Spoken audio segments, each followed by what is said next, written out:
Hello and welcome back to Arts Respond. I'm your host, Lucy Gellman, and I'm very excited to be here today. It will probably play on a Friday, but we are here on a wonderful sunny Wednesday morning with Laura Bocadoro, who is the Director of Communications, Renaissance Human. No, not Director of Communications. I am so bad. Lucy just gave Laura a promotion. I mean, like, can we talk about how Laura deserves a promotion all the time? Yes, that is true. Yeah, and Renaissance and Juan Carlos Soto, who's the executive director of the New Haven Pride Center, official for about a year at this point, right? Unofficial for longer than that, but that's a whole 4-hour episode, so we don't need to go into that. And we are here to talk about Pride New Haven and just the fact that the New Haven Pride Center is a boon in our community, not just during the month of September, but all year round. And so let's just hop in. I want to talk about Pride New Haven, and then we'll go back and talk about some of the other really cool stuff that the New Haven Pride Center is doing during the summer. We are technically still in summer, even though it's winding down. It feels like a steam bath outside today, so I'm feeling that summer.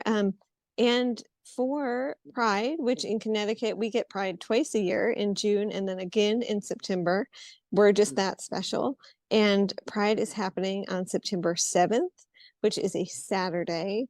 And there are so many cool things happening. I feel like I see another announcement every day. I'm old, so I'm still getting used to like Instagram and stuff like that. But let's just hop in and talk about Pride. Yeah. Me, JC, you want to go first? Sure. Yeah, so New Haven Pride 2024 is happening, like you heard, September 7th at 12 to 6 p.m. Performances are starting at 2, but from 1 to 2, we're going to have some amazing music. DJ is going to be playing a great playlist with possibly some youth performances. We're still working out that detail, but so it's going to be sort of a mini youth showcase before the rest of our performance for Pride. We're really excited about having Pride around the location of the center and it be a massive block party. Shout out to Laura, who secured close to 100 vendors and has been working on making sure that we have a good collection of and diversity of vendors and artists and nonprofits so folks can connect to community. We also have a health and wellness village that Laura has been working on, some of our community partners to put together. We want this to be a really big community party, and there's going to be some surprise, possibly poetry reading from local authors who are going to show up as well, and we're going to have some stuff going on here inside the center. I don't know if you want to add anything, Laura. You've been A couple things. It happens every year. And Laura, I'm sorry to interrupt. At least on my end, I'm getting like every fourth word. Okay.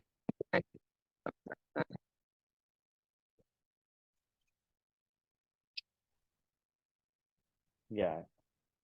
Can you hear me? You sound beautiful. It's still connected to my headphones. Why is this happening to me? Hold on, let me just turn my Bluetooth off. That's okay. It's community radio, y'all.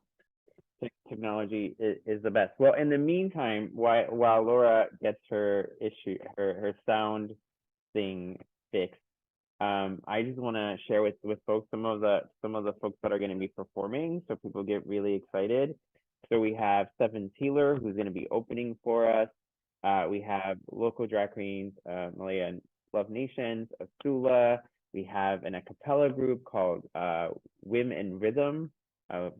We have Hector Zaragoza Valentin, who's going to be singing some good mariachi music. We have Amy Love, which some folks in the community know.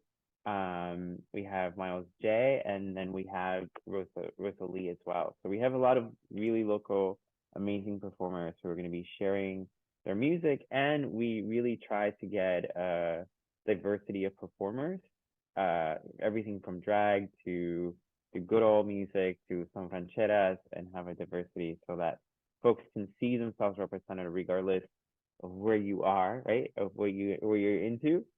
You get to celebrate your queerness, but also the other aspects of what it means to be a human. I love that. And I would love to also talk about how Pride has evolved because last year it ended up happening as a block party in October, partly because the weather was like apocalyptic for a lot of September, and partly because the Pride Center received a really scary bomb threat on the day of.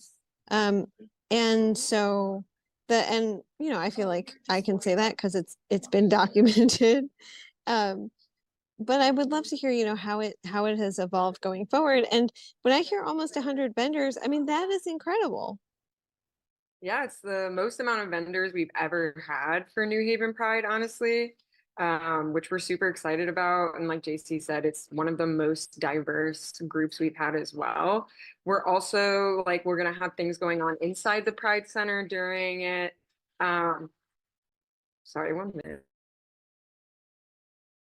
So I'm gonna jump in really quick and just say that, I think part of it too, the reason why this was such a big success as well was because of the visibility, right? One of the big important things about the center being where it is now is we're so visible, and people really sort of people have been able to connect with us and see the work that we do. And we've had a lot of people in seeing that work and being part of like our community dinners or self-defense classes, having the plan and flash tattoo and all these events that we're doing. People are like, oh, we want to be a part of that, right? And we're also embracing, like I said, the other parts of what it means to be a queer person, right? Like we're doing programming in Spanish. We're partnering with other organizations like Connecticut Students for a Dream. We're hosting meetings here at the center. We are expanding the work that we're doing with our aging population as well, which also has allowed us to connect to other organizations that are doing that work, who are taking care of our aging population, but maybe aren't, doing the very best version of the work when it comes to LGBTQ individuals, and are now connecting to our rainbow elders and friends and are saying, hey, there's things that we can improve here, right? So all of those folks are now part of our block party, which has made it even bigger than it was last year. And JC, for you, in some ways, this is a kind of anniversary of your tenure. In some ways it's not, because I just want to name the fact that you were doing the work of ED, not with that title, but with the title of interim ED or interim director for a while. But in a year, tell me about some of the dreamy dreams that have come to fruition for the center, and some of the dreamy dreams that you're still holding on to. The biggest of which you named, which is not just the building, but of course the collaborations, the partnerships, and the events that have taken place, both within it and in the community as you've moved. Yeah, I think the biggest dream that I think we were able to fulfill was getting this space, right? Like I really wanted to get us out of the basement. I really wanted to get us really visible, and I really wanted for people to see the work that we were doing, and to really see the staff and the amazing work that every individual in this building does. That was like one of my biggest dreams, and I was able to accomplish that with a lot of work and and a lot of help. I didn't do it alone, so I'm really grateful to have an incredible team of individuals around me and community members who said, how can we help? How can we do this? The other dream, I think, for me is the expansion of our services, right? The expansion of bringing in more Spanish monolingual programming, the expansion of services for aging populations. I've always had a special place in my heart for aging population folks, because I think often it's not considered sexy work. So people often forget about those individuals. And for me, it's really important that we honored those folks, and being able to fulfill that dream of expanding the work to make sure that we are taking care of LGBTQ aging population was really important. I think in terms of dreams that I still have, I want us to continue to grow. I want us to continue to be a force in our community. I think the next stop would be fitting this building so it works even more for what we need. So building a couple of offices within the building, getting back to doing art shows, which I miss very much. As folks may or may not know, I'm an artist myself, so I also have a special place in my heart for art. And as a queer artist of color, sometimes when I go to places, I get told my art is too queer or my art is too Puerto Rican or too brown. So having a space that just bold, is really bold with how we show art and how we celebrate art. That's my next dream to fulfill. So I'm just grateful and excited that I've been able to hit this 1 year mark, that the center has been able to hit the marks that we set for ourselves last year. And now we get to add more items to the checklist and hopefully check them off by next year as well. And Laura, I'd love to toss it to you if you're back in a position where you can talk. Yes, I am. Finally figured out all the tech issues and so what. let's talk about some of your dreamy dreams too. Because I said this before we were on the mic, and I immediately got your title wrong because I don't know, my brain is running on not that much sleep. But you do so much more than communicate. When someone says I do communications for an organization, I think like, okay, you made some cute stuff on Canva, and that's like that's not you, right? So let's talk about some of your dreams for the organization, and also, how you have seen Pride evolve. I think you occupy a really interesting and exciting position in that you came on board as an intern from the Connecticut Office of the Arts and have really seen the Pride Center through a number of transitions. Absolutely. I mean, I've been with the Pride Center now since June of 2019. So I just celebrated my 5-year anniversary back in June. Yay.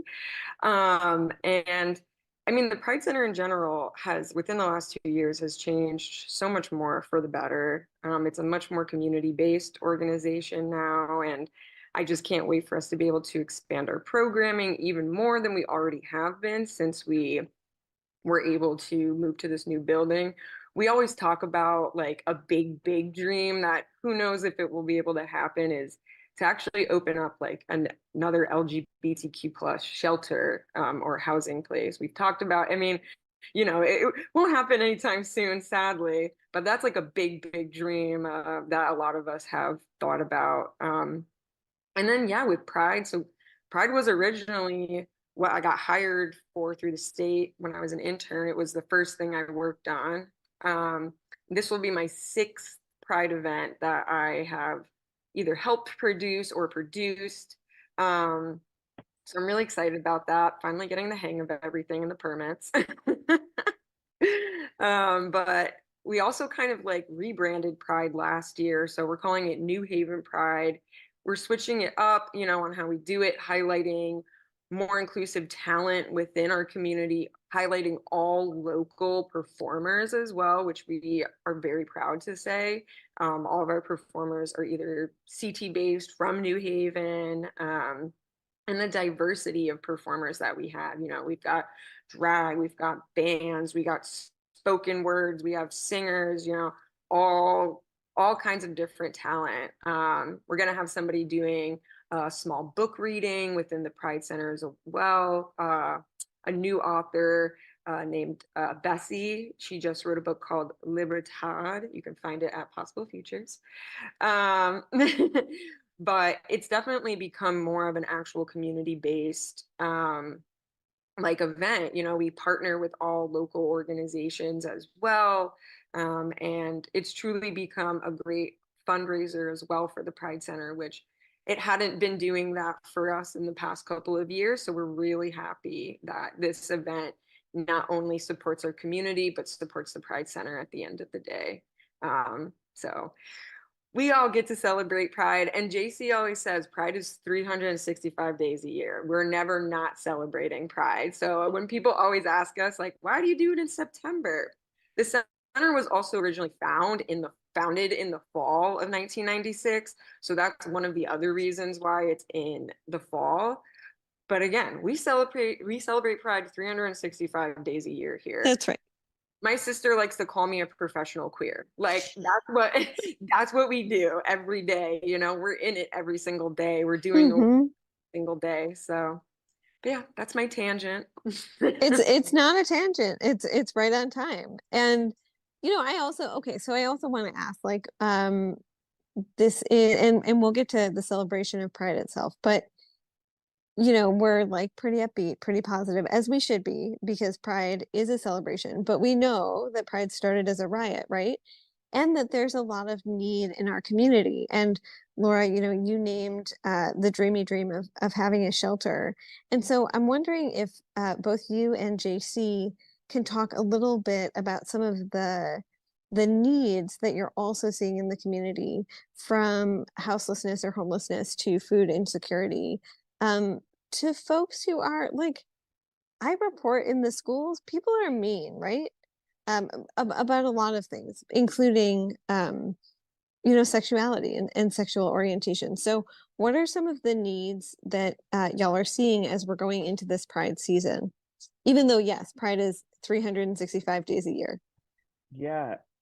So, I think it's no secret. We see a lot of food insecurity. We serve between our community, food pantry community closet, about 200 households a month, which is a huge number for how small like New Haven, well, how small slash big New Haven is, right? It's a big number, right? And I often talk to people when folks ask me like, what do I do? And if I like it, I say that it's both really rewarding, but it's also really heartbreaking. It's rewarding because it feels like you're doing something, to help individuals, but then it's really heartbreaking because it often feels like you are trying to climb a never-ending mountain, right? So we see around, like I said, 200 individuals who are food insecure, who need clothes, who need basic necessities because they don't have enough money to afford those things, or are currently houseless, everything from couch surfing to living in their car. We see that a lot. We also hear of, and I think this is a phenomenon of sort of the political climate that we're in. We hear about individuals experiencing bullying at school, at work, at the places they live in, sometimes from their own family members. We hear it from aging population who live in assisted living facilities, who sometimes get it from staff, right? It is an unfortunate reality, and that it happens. But one of the things that we at the center do is that our doors are open to everyone, regardless if they're a part of the LGBTQ community. And the reason why we do that is because when you come to our space, I get to talk to you about what it means to be queer, and I get to dispel any misinformation that you're carrying, that you've heard. And then you come face to face with a queer individual who is nothing like the things that you thought we were supposed to be, lending you a helping hand. And we get to have those conversations in safety of what it means and why it's important to use people's pronouns. And I can show you why pronouns are important. I can talk to you why pronouns are important and help dispel the myth. I'm not going to say I'm going to achieve that every single time, but at least we can have those conversations. And I think in my position as someone who works for an LGBTQ organization, part of my job is to have those tough conversations with people and take on that labor. Some 13-year-old kid doesn't have to do it with their parents. So some 68-year-old person who's been through hell and back doesn't have to deal with that at the assisted living facility. So those are some of the things that we see at the center. It's why like having big celebrations like this are so important. Like when we think about the vendors that we brought for Pride, we engage churches, right? And people would be like, why would you engage churches? Well, because some queer people, religion is important to them, right? And it's important for them to see that they're being celebrated, not just accepted, but that they're being celebrated in different places throughout our community, so that they understand that the people that love them and celebrate them are going to be more than the people who don't. And it's also important for all of us who celebrate queer people to be as loud as the people who are bashing us, right? So that's why we have these big, big celebrations in the way that we do. It's why it's important for folks to come in and volunteer and support the center, you know, and to use my favorite line that I stole from Hope Chavez is like, you can help us with your hours or your dollars, and supporting your center is really, really important and vital. Absolutely. And I want to ask about one of those, like, you know, Pride is 365 days a year programs, which is the community dinners that y'all do. We're talking on a Wednesday, and it is the last Wednesday of the month or the fourth Wednesday of the month. I don't know. I don't know what time is at this point, but y'all are gearing up for a community dinner. I have been to at least one, and it was so beautiful. And so I'm wondering if you can talk a little bit about those as sort of an anchoring. I think of it as like this beautiful anchoring event that, you know, exists every month. Yeah, I mean, part of it is you know, we want a moment for folks to just be in community, right? And some of the things sometimes that I think if you're lucky enough to have a family that's accepting, you often take for granted things like family dinners, right? Like family dinners are really important for people, and simple things like having someone sing to you happy birthday in the chosen name that you feel that is correct for you and your spirit, right? And a lot of people don't get that. So for us, the community dinners allowed us to anchor those experiences for people, and also feed people and help people make community, right? Sometimes you know, folks aren't people feel afraid to like reach out to people or make friends or go to things, right? And community dinners has allowed us to get people in a room talking to each other, possibly people that would traditionally not maybe talk to each other outside of the center, and then also offer people places, more places to connect and build community and just have some good food and have a good time and have some good cake. Calories don't count during the community dinner. Once you enter our threshold of a door, like the calories just like leave your body for the night. So you can come in and eat as much as you want, eat as much cake as you want, eat as many cookies as you want. But let's also like normalize that, right? Right, exactly. Me and Laura were having a conversation about this morning. It's like, hey, you were craving a cookie, eat it. Who cares? Eat Um, it. yeah. So you know, we just wanted to provide uh just a good sort of community building, family sort of moment for individuals, where folks could just share. And something, one of the really cool things that happens too is with culture sharing, right? Like folks are bringing their own dishes. They're talking about why this dish is important to them as a person, and also like for queer people of color, we get to share like, hey, this arroz con gandules that I learned from my grandmother, like, and get to share some of that as well, and what it means to be all of the other parts of who we are as well, which is really cool. I love And that. we host them every month, and you know, we ask people to sign up just so we know how much food we're supposed to get, and make sure that if you have a food allergy, we are cautious with that. But otherwise, just show up. You can bring food if you want to. You don't have to bring food. Just bring yourself and just, you know, get ready to eat and have a good time. And they start, I have to say, at like 5:30, which really is ideal. Um, I think for me, like my life now revolves around bedtime for a very tiny child. And so, but I think it's ideal because some folks, especially elders in our community, like if a community dinner starts at 8 p.m., that's maybe not the best time for them.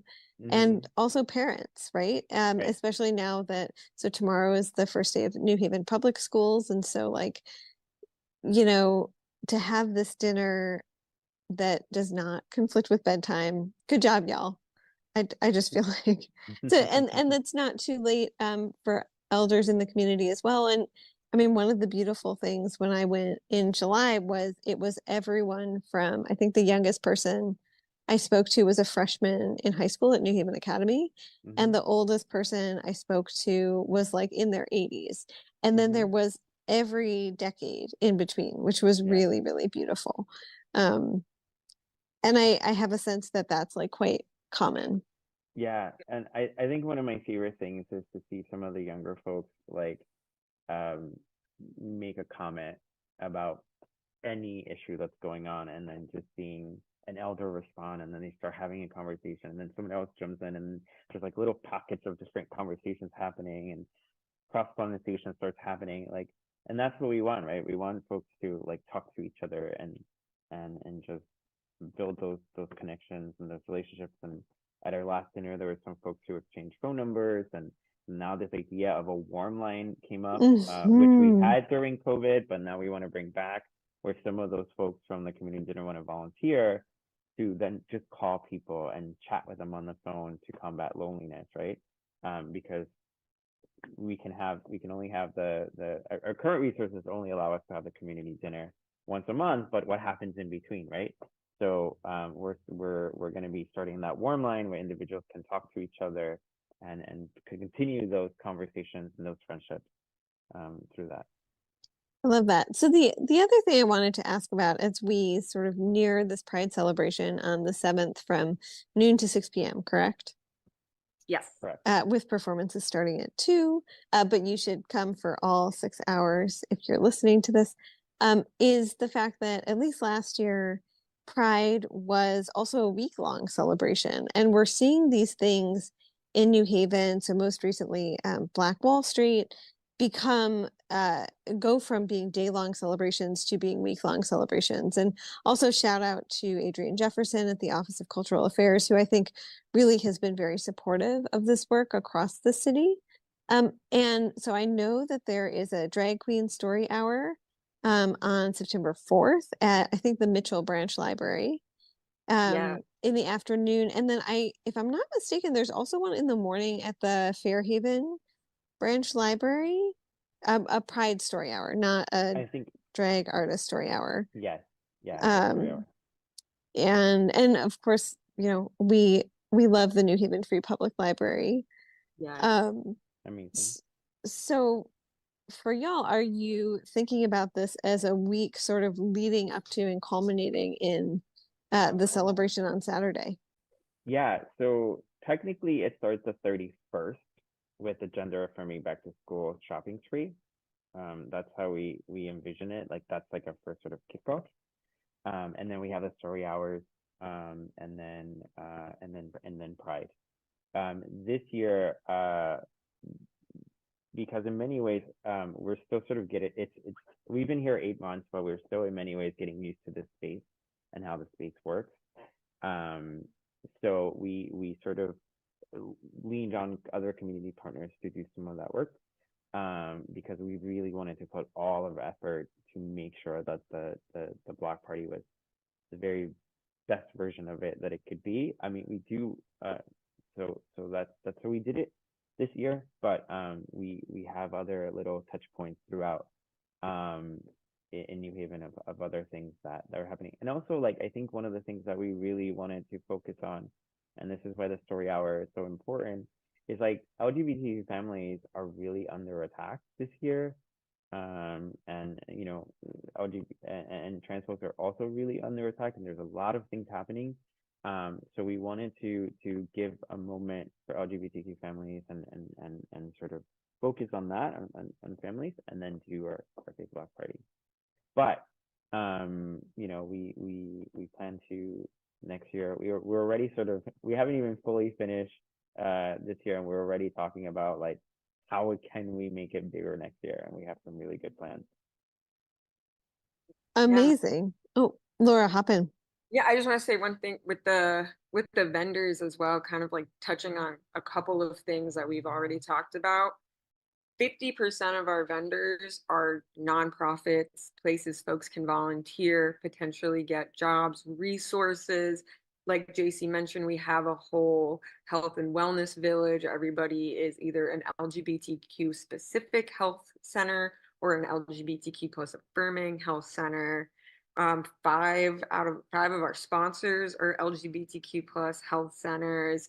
So it's the one thing with Pride is, as much as it is important to highlight our artisans and artists in the community, we want to make sure our community is seeing all the resources that they can get. Again, like JC mentioned with the churches, they know if I walk into this place, it's a safe place. I can volunteer here. I can maybe work here.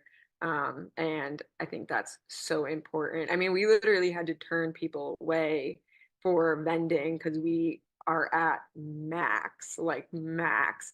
And but it brings so many more opportunities to do community partnership events, and to make connections. And yeah, that's my spiel. Yeah. So before we jump off, I want to ask both what both of you are most excited about during Pride and Pride Month. Maybe this is an unfair question. It's like when you ask someone who has 5 kids what kid they love the most. And they do have an answer. They just don't say that they do. And then I got this idea from another podcast I was listening to. I also want to know, what y'all are reading, especially, and what you would recommend, because the Pride Center has a beautiful new little free library and just like these enviable bookshelves of queer literature that are so beautiful. So first, what you're most excited about as we embark on this month. And we also have the Joy the Book Joy box in partnership with Yes. Possible Futures as well. Yes. So clearly you have talked to my mom and have heard how many times I make her say in front of my brothers who her favorite child is. So I guess this is payback for that. I am excited to spend all of my money with the vendors. Like I'm just gonna give them all my money. Like I'm just all of it. Just take, because we have some incredible artists and vendors that are gonna be there. So bring all of your money and give it to all of these small LGBTQ owned businesses. And in terms of reading, so my nieces have gotten me into reading manga. I think I might be pronouncing, I'm too old, I might be pronouncing that wrong. And I found this in our library. Amazing. So I started reading it. So that's what I'm really excited to be reading right now. And can you just say for folks who are listening to this? Oh yeah. It's My Brother's Husband, Volume 1. It's a super cute manga. And yeah, that's what I'm reading right now. Okay, Laura, take us home. All right, most excited for Pride Month and then September Pride, right? That's what we're doing. Okay, cool. So Pride Month in June, honestly, it's talking to the community. As tiring as some of the bigger events can be, being there all day, it's always so I always see, folks I haven't seen before or new connections, people like, I didn't know this place existed. So that's always my favorite thing about June. And then New Haven Pride, I mean, honestly, it's just really cool being able to see something you worked so hard on just coming together. And I think, being able to have the amount of vendors that we have and the diversity within our performers, we're truly highlighting our community. And I think that's an absurdly important thing to do with these events. It's not about, as much as we are queer people and part of the community, we're here to support our community and uplift them. And it's about them. And then books. I just finished a book. It was the biography of Bayard Rustin, who was a Black LGBTQ activist. Super cool. If you don't know who he is, you should look him up. But yeah, I just finished that like a couple weeks ago. I'm really not a big reader. I read like one book a year, so you actually caught me at a good time. Yeah, that's huge. And yes, for folks who don't know Rustin's name, because his history was sort of like blocked out of the civil rights movement because he was queer. and the optics of that did not look good to folks who were writing the dominant history. Yes, absolutely. And I think there's also a documentary on Rust. I mean, I'm big on books. Y'all should read if you're listening to this. Reading is very important. But also read the book and also watch the documentary. It's like both and, not either or. I'm not advocating for not reading. And he was on he was there at the March on Washington and spoke yes. after Martin Luther King Jr. And I have never read that in a history book. The only place I've ever seen it is in his autobiography. And he was MLK's political advisor for a while. Absolutely. He was right there. A lot of the pictures he's standing right there, but they don't ever mention him. Yeah. And if you need a good sort of pointer to what book you can read, come to the New Haven Pride Center. Our library has lots and lots of must-read books. We have really, really good books. I've been reading a lot more this year because of it. Oh, yes. Yeah, they're like beautiful bookshelves. Just every time I'm in the center, I just want to stay and read and like sit where the sunlight's coming through the windows. Oh, yeah, y'all have a beautiful building. So, well, I want to thank both of you so much, Juan Carlos Soto and Laura Bocadoro, not Darrow. I'm so sorry for both butchering your name and your title. Hey, you give me a promotion. I'm fine with that. Yeah, you will be the director of communications in my heart. So, and I am always pro promotion. So, yeah, take care. And okay, sorry, my phone was spazzing out for a moment. That's what happens with old technology. And I will see both of you very soon.